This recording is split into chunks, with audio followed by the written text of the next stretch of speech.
জুলাই শহীদদের আকাঙ্ক্ষার অনুযায়ী যাতে আমি ট্রাইব্যুনালে আমার বিচার কার্যে আন্তরিক সহযোগিতা করতে পারি। তারা কোনো অন্যায় করেনি, তারা কোনো হয়রানির শিকার হবেন না, অন্তত প্রসিকিউশনের মাধ্যমে।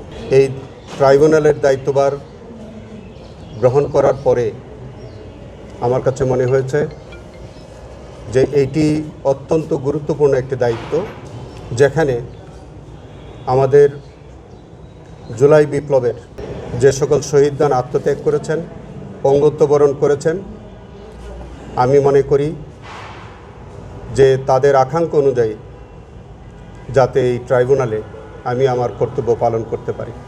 এই ট্রাইব্যুনালে যে সকল বিচার চলমান আছে এবং আগামী দিনে যে যেগুলো মামলা বিচারের জন্য আসবে, আমি সম্পূর্ণরূপে চেষ্টা করব যে আমাদের জুলাই শহীদদের আকাঙ্ক্ষার অনুযায়ী যাতে আমি ট্রাইব্যুনালে আমার বিচার কার্যে আন্তরিক সহযোগিতা করতে পারি।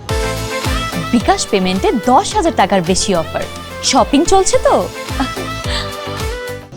আমি আমার প্রিডিসেসর যে চিফ প্রসিকিউটর জনাব তাজুল ইসলামের প্রতি, আমার বন্ধু, তার প্রতি আমি গভীর কৃতজ্ঞতা প্রকাশ করছি।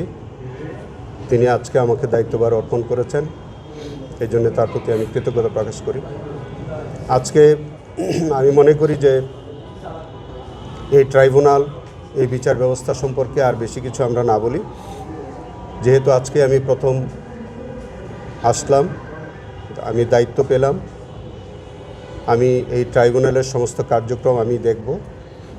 নিশ্চয়ই আপনাদের সাথে বারবার দেখা হবে, কথা হবে। এই ট্রাইব্যুনালের কার্যক্রম নিয়ে আপনাদের সাথে আমরা বারবার মুখোমুখি হব। আমি একটা কথা শুধু বলতে চাই, এই ট্রাইব্যুনালে যে সকল অপরাধীরা বিচারের সম্মুখীন, তাদের জন্য সুস্পষ্ট মেসেজ যে যারা কোনো অন্যায় করেনি, তারা কোনো হয়রানির শিকার হবেন না, অন্তত প্রসিকিউশনের মাধ্যমে। কিন্তু যারা প্রকৃত অপরাধী, তাদের প্রতি প্রসিকিউশনের পক্ষ থেকে একটা ক্লিয়ার মেসেজ আমি দিতে চাই যে যারা অপরাধী, তাদের প্রাপ্য সাজা তারা পেতে হবে।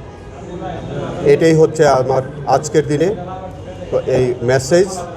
এবং এই বিষয়ে আমার পূর্বতন প্রসিকিউশন টিম যেভাবে কাজ করেছে, আমি একইভাবে কাজ করব এবং আমি আমার দক্ষতা এবং আমার মেধা, জ্ঞান সমস্ত কিছু প্রয়োগ করে আমি আরও দক্ষতার সাথে এই মামলাগুলো পরিচালনা করতে আমি চেষ্টা করব।